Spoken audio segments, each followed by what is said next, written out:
Note, the following is a powerful story of faith and transformation. The name of the rabbi has been changed to protect his privacy, but his account is presented as he shared it. He was a respected rabbi, a leader in his community who dedicated his life to the Torah. For over 30 years, the man we'll call Rabbi Eli Cohen was a pillar of his Orthodox Jewish congregation in Brooklyn. His world was one of ancient texts, sacred traditions, and a faith that never wavered. He taught with authority, prayed with passion, and lived by the intricate laws he'd studied since he was a boy. To his followers, he wasn't just a spiritual guide, he was a guardian of the faith, a man whose certainty was as solid as the stone walls of his synagogue. In his world, there was one truth he held with absolute conviction. The Messiah had not yet come, and Jesus was a figure for a different religion, not his. But one day, he died. And what he saw on the other side would cost him everything. This is the story of a man who stood at the gates of eternity and came back with a truth so profound, it shattered his life, broke his community, and set him on a path of both gut-wrenching loss and unimaginable peace. To really get the earthquake that shook Rabbi Eli Cohen's life, you have to understand the man he was before. His entire life was woven from two threads: deep devotion and a sharp, scholarly mind. Born into a long line of scholars, Eli's path was pretty much set from a young age. He spent his youth in a yeshiva, where his days were filled with the back-and-forth rhythm of Talmudic debate and the quiet reverence of prayer. His mind was sharpened on the stone of Jewish law, and his heart was tied to the history and destiny of his people. By the time he hit 40, Rabbi Cohen was a big deal in Brooklyn. His synagogue wasn't just a place of worship, it was the heart of his community. He presided over weddings with a joyful spirit and funerals with a comforting gravity. Parents came to him for advice on raising their children, businessmen on ethical questions, and young scholars on the deepest questions of faith. He was a man of deep integrity, and every move he made was measured against the teachings of the Torah. His family life was just an extension of this devotion. His home was filled with the warmth of Shabbat candles, the smell of his wife Sarah's cooking, and the lively debates between his 3 sons, who were all following in his footsteps. His identity and his job were one and the same. He wasn't just a man who happened to be a rabbi. He was Rabbi Cohen, body and soul. Central to his teaching, and to who he was the Jewish understanding of the Messiah, a future king from the line of David who would bring world peace and redeem Israel. It was a promise they had been waiting for thousands of years. So, naturally, the Christian belief in Jesus as the Messiah was, in his view, a huge mistake, a detour from the true path. He taught this with conviction, not because he was hateful, but because he genuinely wanted to protect his flock from what he saw as a theological lie. He debated Christian missionaries, gently corrected anyone in his congregation who showed a little too much curiosity, and reinforced the doctrinal walls that had stood for centuries. He believed he was defending God's truth, completely unaware that he was about to meet a truth that would tear it all down. It happened on a Tuesday. It was a totally normal day, filled with the usual rhythm of study, prayer, and community duties. Rabbi Cohen had just wrapped up an evening class on the writings of Maimonides and was walking home, still thinking over a tricky point of law. The air was cool, and the familiar sounds of his Brooklyn neighborhood were all around him. He felt a deep weariness in his bones that had been nagging him for weeks, but he just brushed it off as the price of a demanding life. Then, out of nowhere, a sharp, crushing pain exploded in his chest. It wasn't a dull ache. It was a violent vice, squeezing the very life out of him. He gasped for air, but nothing came. His vision blurred, and the streetlights smeared into streaks of light. He staggered, clutching his chest, a part of him in total disbelief while the other part knew this was real. He tried to call out, but his throat was paralyzed. He collapsed onto the cold sidewalk. The city sounds faded away, replaced by a rushing in his ears. He was vaguely aware of shouting, of someone kneeling next to him, and the distant wail of a siren getting closer. But all of that was from a world that was quickly slipping away. His last coherent thought was a prayer, the Shema, a declaration of faith he'd recited every single day of his life. He felt himself rising, as if he were floating above the whole scene, looking down at the frantic efforts to save the body he wasn't in anymore. The pain vanished, replaced by a strange, total stillness. The world, with all its noise and duties, went silent. And then, there was only darkness. But the darkness wasn't empty. It was a presence, a state of being with no physical feeling, but with a hyper-awareness. Eli Cohen was no longer a man of flesh and blood. He was just a point of consciousness, a soul cut loose. The fear he should have felt just wasn't there.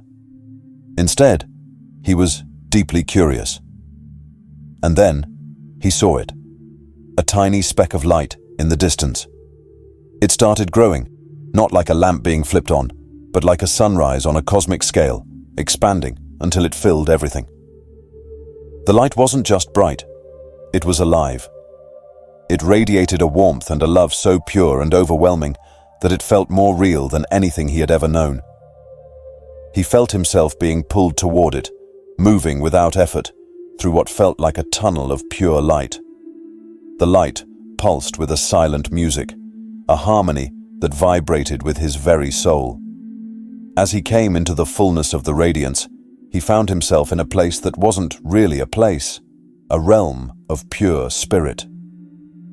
Before him, a figure took shape out of the light, a presence so powerful and majestic that Eli's soul trembled.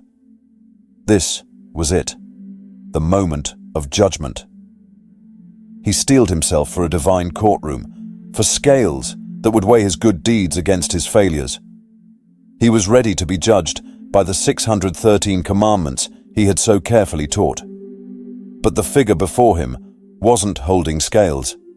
He was holding only love. The being of light spoke, not with a voice, but with a thought that bloomed directly in his mind. Eli. His name echoed in his soul, and in that one moment, he knew.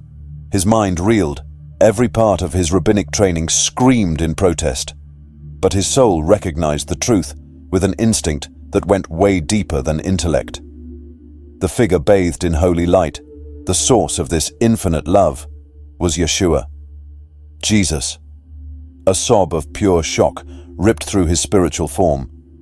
He had spent his whole life rejecting this name, arguing against his divinity, teaching that he was a story for other people.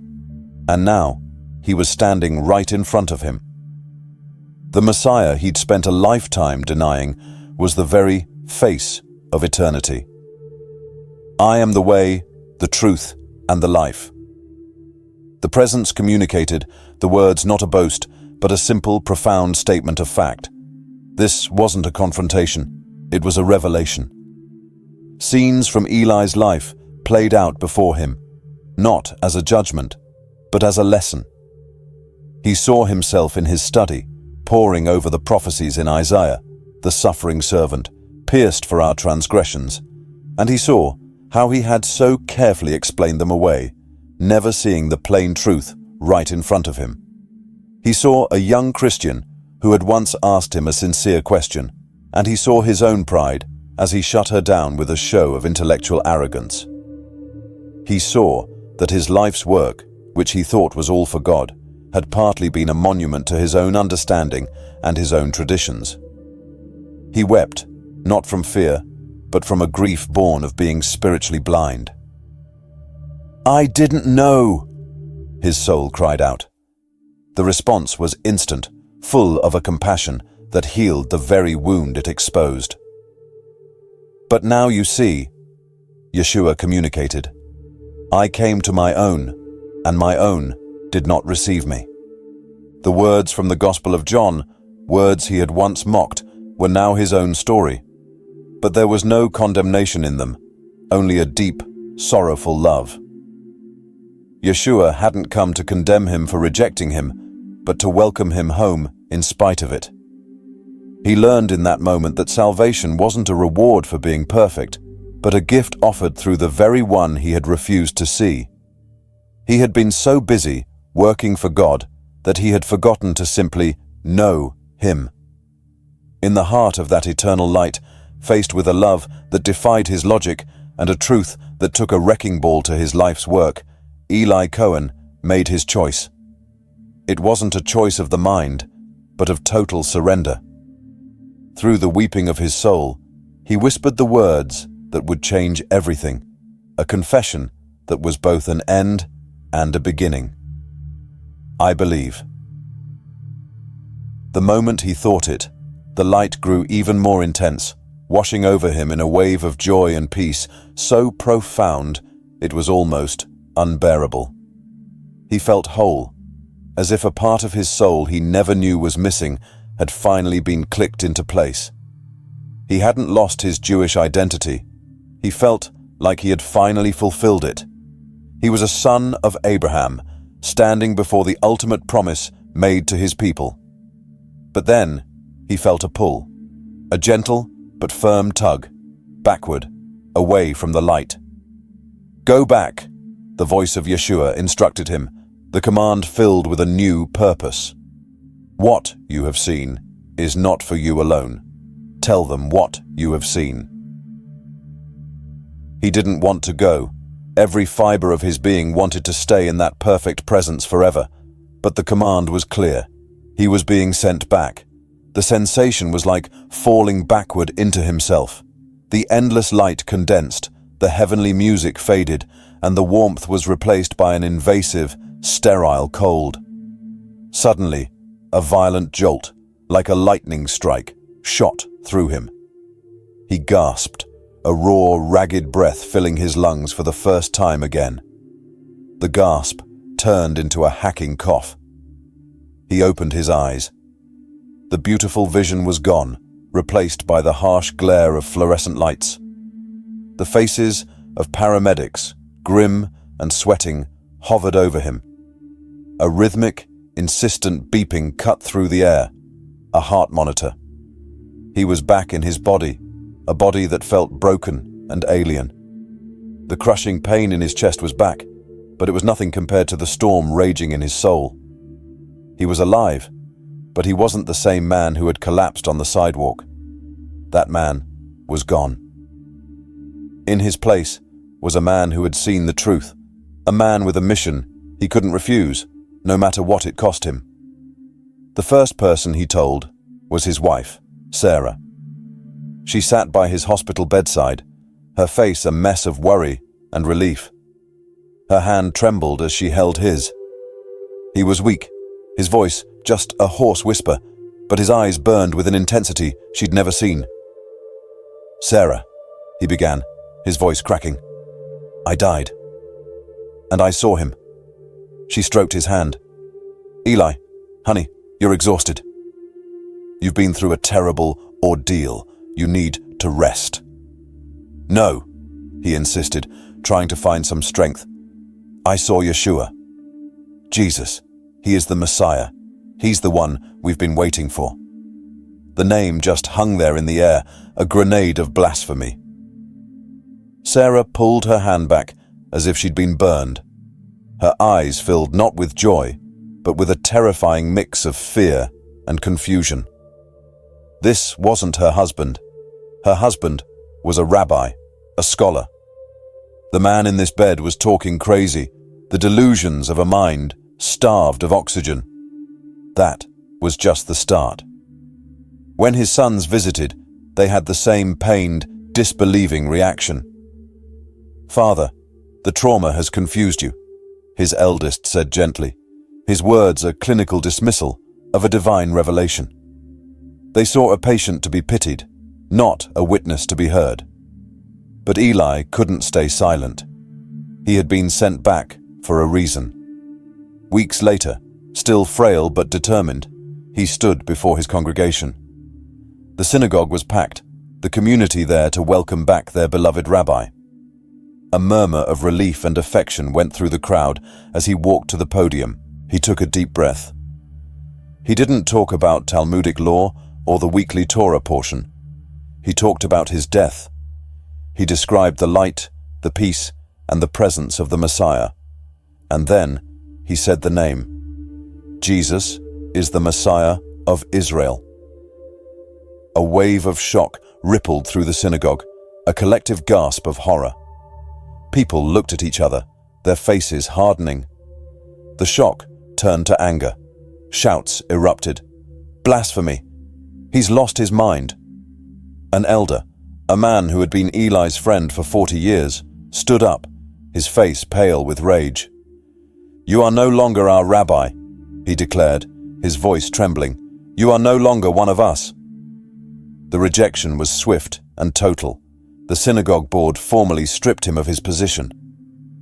Lifelong friends crossed the street to avoid him. His sons, torn between love for their father and loyalty to their entire world, begged him to take it back, to just say it was all a mistake.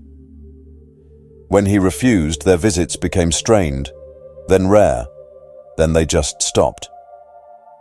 He wasn't just excommunicated from his synagogue, he was excommunicated from his world. He had become an apostate, a ghost in his own community.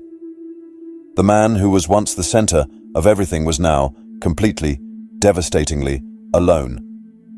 If this story of profound transformation and costly faith moved you, please consider subscribing for more powerful testimonies. Share this video with someone who might be searching for answers, and let us know in the comments below.